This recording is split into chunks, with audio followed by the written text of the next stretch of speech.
Hello everybody, welcome to my channel. I am so excited to talk about Black Panther. I've been waiting for this movie like many of you for a very long time, and I finally got to see it and I get to talk to you about all in this magnificence. Before we get into that, make sure you hit subscribe. Also hit the notification bell so you can be notified when I upload new videos. I went to the 3D fan event that Regal had. It showed the movie an hour earlier than pretty much everything else. And then also they had these cool little swag that they were giving out. So I got this nifty little cup and also some Wakanda coin. Yeah, I never understood why people bite gold. What is that supposed to do? And I decided I'm going to stock up on some Black Panther merchandise. So I got this cute little guy, the little T'Challa Funko Pop figurine, little bobblehead dude. Now, if you want to buy this little guy or some of the other characters from Black Panther, you can click on the links below. I have to Amazon. They are affiliate links, so while it does not cost you anything extra to use the links, it does kick me back a little bit. Okay, so last night, my people were out in full regalia. I mean, I'm talking kente cloth, dashikis, all of that. And it made me feel a little bad because I just went in what I wore to the office that day. And I'm like, I couldn't put on a head wrap or something. But I do have natural hair. So, I mean, I get points for that, right? It didn't occur to me to dress. I don't dress up for the movies. I don't get all Star Wars out. I don't get all Harry Potter out. I just go. But I did feel a little left out. I was like, yeah, I could have done something here. But that was really cool to see people so excited and so hyped about a movie. Black Panther is directed by Ryan Coogler, who also directed Creed, and it stars Chadwick Boseman, Michael B. Jordan, Lupita Nyong'o, Danai Gurira, Letitia Wright, Angela Bassett, Daniel Kaluuya, Forrest Whitaker, Winston Duke, Andy Serkis, Martin Freeman, and it also has appearance by Sterling K. Brown. I was surprised to see him. I don't normally check IMDb to go through the roster before I go see a movie, so when I saw him come up, I was like, oh, there's my guy. Oh, also on another note, Michael B. Jordan is my boyfriend. He does not know that yet, but every couple has its problems. We're gonna overcome that one of these days. This is going to be a non-spoiler review, so you do not have to worry about me ruining anything for you before you go see the movie. But just to talk a little bit of what the film's about. So at the beginning of the film, they talk about Wakanda and its origins and how it has come to be, which was really nice and a good foundation for the story. So this part was done through animation and it was really nice, really clean, very creative, really interesting. Now the movie takes place not very long after the end of Captain America Civil War. I mean, in my brain, I was thinking it's an Avengers movie because pretty much all of the Avengers was in that movie, but it's Captain America Civil War. So right after those events with the attack on the UN and they kill King T'Chaka, that is when T'Challa has now he's becoming the king of Wakanda. And then they want to get Claw, who was responsible for that attack on the UN which killed T'Chaka, and he also has now stolen some vibranium. Vibranium is a material under Wakanda which has allowed them to get all of these gains through technology with the weapons and science and everything like that. Vibranium is like the source of all of that. So T'Challa needs to go out and get Claw. Claw is also hanging out with Eric Killmonger.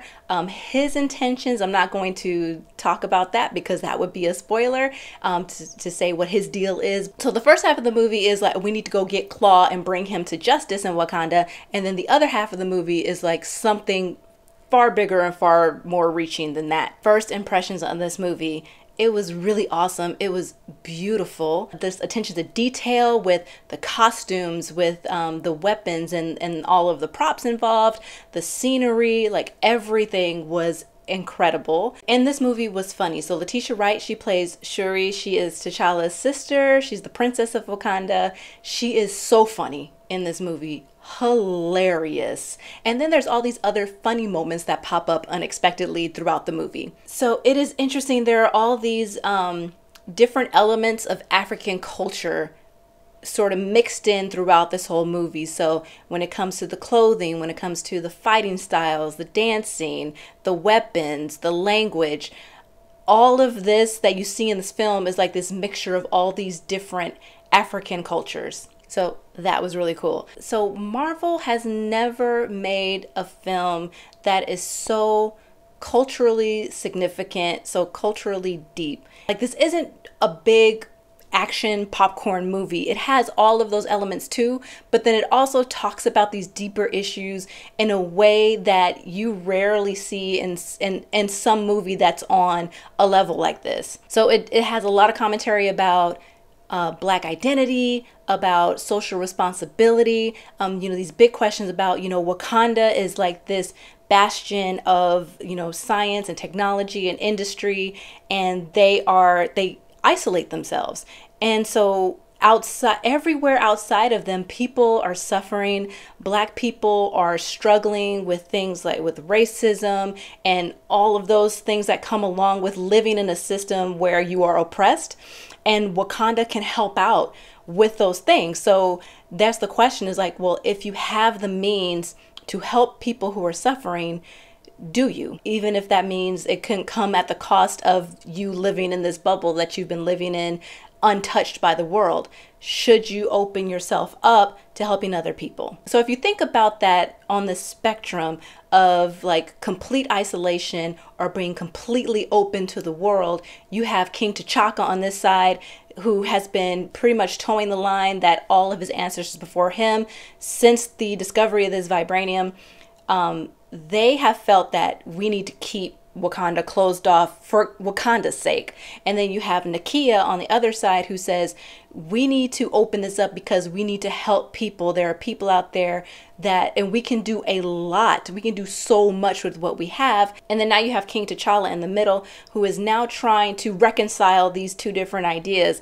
The past has had their way of doing it. Nakia sort of represents the future of Wakanda and Wakanda's role in the world. And now you have T'Challa, who is the king, who needs to figure out what that's going to be going forward. Are they going to be this isolated nation? Are they going to continue to do that as they have been doing for thousands of years?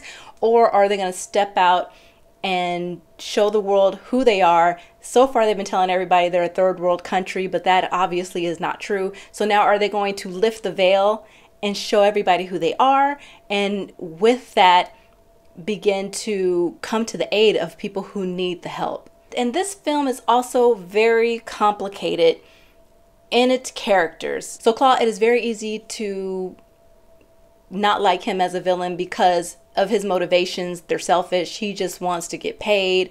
He has no deeper feelings about anything. He is just in it for himself. But then you have Eric Killmonger on the other hand, and again, I'm not going to give it away because I don't want to say what it is, but his motivations are a lot deeper. It's hard to be mad at him. It's hard to want him to lose because he makes some really good points and you understand where he's coming from. So he's a lot more complicated in that way. So this movie isn't like a good guys versus bad guys. This is really like a battle of ideals. This film was fantastic. It was phenomenal, and they nailed it. Ryan Coogler nailed this movie. There have been so many films that I've seen where I've looked at it and gone, well, that was a really good idea. That I could see what they were going for with that, but they didn't quite execute it. They didn't quite get there. But I think Ryan Coogler took a lot of these ideas. He took all these cultural elements. He took this Marvel universe, and he somehow has been able to put it together in a way where it makes sense, where it was done right, where it was enjoyable to watch. It made you feel something. Like they just nailed this movie. Thank goodness, because January and February is normally the time where studios send their films to die, and this was like a bright spot in all of that. I mean, I have been languishing in these theaters, y'all, watching these movies, doing these reviews for you, and this is the first movie since 2018 started where I'm like, yes, this was really good. This was great to watch. And I feel like there might be a turning point because, like I said, January and February are usually where the bad movies go. But perhaps this is going to do for like February, for early year releases, what movies like Jaws and movies like Star Wars did for the summer blockbusters. Like, blockbusters were not a thing before those movies came out in the 70s. And now that is like the standard for the industry. And I think that this could be the the thing that does it, that you can take a movie and do really well in a month like February. So maybe this will change the game and studios will start putting some better movies at the beginning of the year instead of having it just be a shit show until summer. And then also, just on one last note, I am so done with 3D. I am so done with 3D. Last time I went to go see this movie, I intentionally bought this ticket weeks in advance to go see it on this day at that early of a time, as early as I can get it, just so I can come home, do this review, have it ready for you guys the same night. But the 3D glasses gave me such a headache, I was just useless for the rest of the night. I just came home and went to sleep and just highly upset, very upset that I could not get this review done because my head was hurting so bad. So me and 3D, we are done. I never really liked it in the first place. I think it's kind of gimmicky. You sort of lose the whole novelty of it after the first like 10 minutes of it, and it stops being cool. It's just your eyes kind of get used to it, and then they're just straining, and then it hurts. So me and 3D, we are done. It's not me, it's you. All right, so that is my review for Black Panther. If you like my reviews, go ahead and click subscribe, and then also hit that notification bell so you can get notified when I upload new videos. I thank you for sticking around, and I will see you on the next one. No! He has fallen, but he rises.